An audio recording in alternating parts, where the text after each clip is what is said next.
Mas hugot nga seguridad ang ginapatuman karon sa mga musakay sa barko sa Zamboanga City, isip kabahin sa Oplan Ligtas Biyahe. Samtang video demonstration kung unsaon pagsuot og life jacket ug ubang safety tips, sugda na alang sa kaluwasan sa mga pasahero. Ani report. Karong anam-anam na og dagsa mga pasahero sa pantalan sa Zamboanga City nga pauli sa mga probinsya sa Basilan, Sulu ug Tawi-Tawi. Gisiguro sa Department of Transportation, Philippine Ports Authority, Marina ug Philippine Coast Guard nga hugot ang ilang pagbantay sa seguridad sa mga sumasakay. Kiniisip kabahin sa Oplan Ligtas Biyahe. Ang matag pasahero muagi sa walk-through metal detector ug ang mga bagahe muagi sa x-ray machine.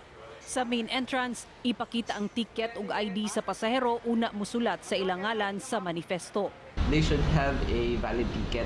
So, valid ticket, sir, ng issued by the shipping company. So, pag sinabi natin valid, yung date, sir, nung naka-indicate dun sa ticket is, let's say, ngayon. So, 3 dapat yung date niya. At saka yung pangalan, sir, tugma dun sa ID na ipipresent niya. Nagapahigayon sabang Philippine Coast Guard ug mandatory pre-departure inspection sa tanang barko aron masiguro nga dili kini overloaded.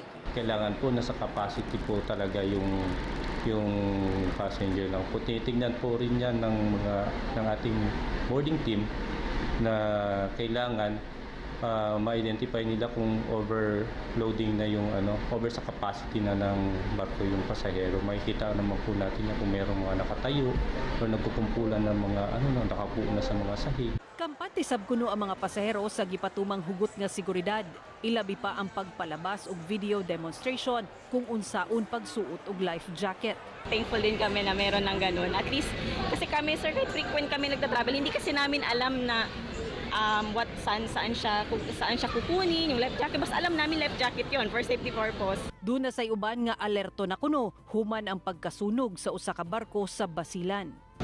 Iano ko talaga kung saan ako upo, kung makalaba pag mag-happen yun ulit, pwede ba ako makatalon or sa tabi ng window lang saya ako umuupo, sir. Doon na sa ilakang ang Marina Region 9 aron mahimong alerto ang mga pasahero.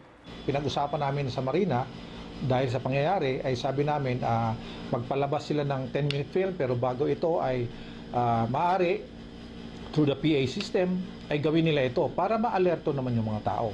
Ako si Sara Hilomen Velasco para sa One Mindanao.